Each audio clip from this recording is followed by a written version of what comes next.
ಎಲ್ಲರಿಗೂ ನಮಸ್ಕಾರ. ಸಿರೀಸ್ ಕಿಚನ್ಗೆ ಸ್ವಾಗತ.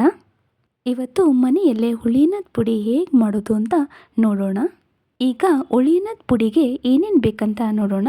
ಮೊದಲಿಗೆ 10 ಬ್ಯಾಡಗಿ ಮೆಣಸಿನ್ಕಾಯಿ, 10 ಖಾರದ ಮೆಣಸಿನ್ಕಾಯಿ, 2 ಚಮಚ ಸಾಸಿವೆ, 2 ಚಮಚ ಮೆಂತೆ, 2 ಚಮಚ ಜೀರಿಗೆ, 3-4 ಎಸಳು ಕರಿಬೇವು, 2 ಚಮಚ ಕಡಲೆಬೇಳೆ, ದೊಡ್ಡ ಕಪ್ಪಲ್ಲಿ ಅರ್ಧ ಕಪ್ ಧನಿಯಾ ಬೀಜ ತಗೊಂಡಿದ್ದೀನಿ ನಾನು, 1 ಚಮಚ ಅರಿಶಿಣ, 1 ಚಮಚ ಕಾಳುಮೆಣಸು, 2 ಚಮಚ ಜೀರಿಗೆ ಮತ್ತು 2 ಚಮಚ ಉದ್ದಿನಬೇಳೆ ತಗೊಂಡಿದ್ದೀನಿ.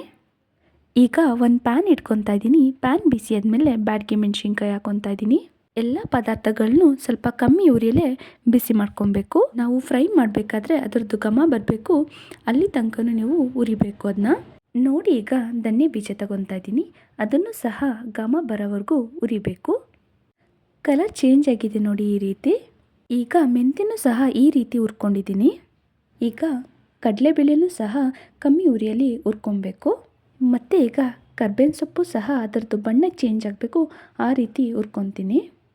ಮತ್ತು ಜೀರಿಗೆನೂ ಸಹ ಹುರ್ಕೊಬೇಕು. ಮತ್ತು ಈಗ ಉದ್ದಿನಬೇಳೆ ಸಹ ಹುರ್ಕೊತಾ ಇದ್ದೀನಿ. ಸಾಸಿವೆನೂ ಸಹ ಹಾಕ್ಕೊಂಡು ಹುರ್ಕೊತಾ ಇದ್ದೀನಿ.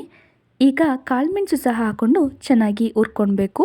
ಈಗ ಎಲ್ಲ ಪದಾರ್ಥಗಳು ತಣ್ಣಗಾದ್ಮೇಲೆ ಮಿಕ್ಸಿ ಜಾರಿಗೆ ಹಾಕ್ಕೊಂಡು ಅದಕ್ಕೆ ಸ್ವಲ್ಪ ಅರಿಶಿನ ಸೇರಿಸ್ಕೊಂಡು ನುಣ್ಣಗೆ ಪುಡಿ ಮಾಡ್ಕೊಬೇಕು.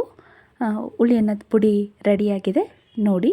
ಈ ಪುಡಿನ ಬಳಸ್ಕೊಂಡು ಹುಳಿಯನ್ನು ಹೇಗೆ ಪ್ರಿಪೇರ್ ಮಾಡೋದು ಅಂತ ನೆಕ್ಸ್ಟ್ ವೀಡಿಯೋದಲ್ಲಿ ತೋರಿಸ್ತೀನಿ. ಪ್ಲೀಸ್ ನನ್ನ ಚಾನಲ್ನ ಸಬ್ಸ್ಕ್ರೈಬ್ ಮಾಡಿ. Thank you.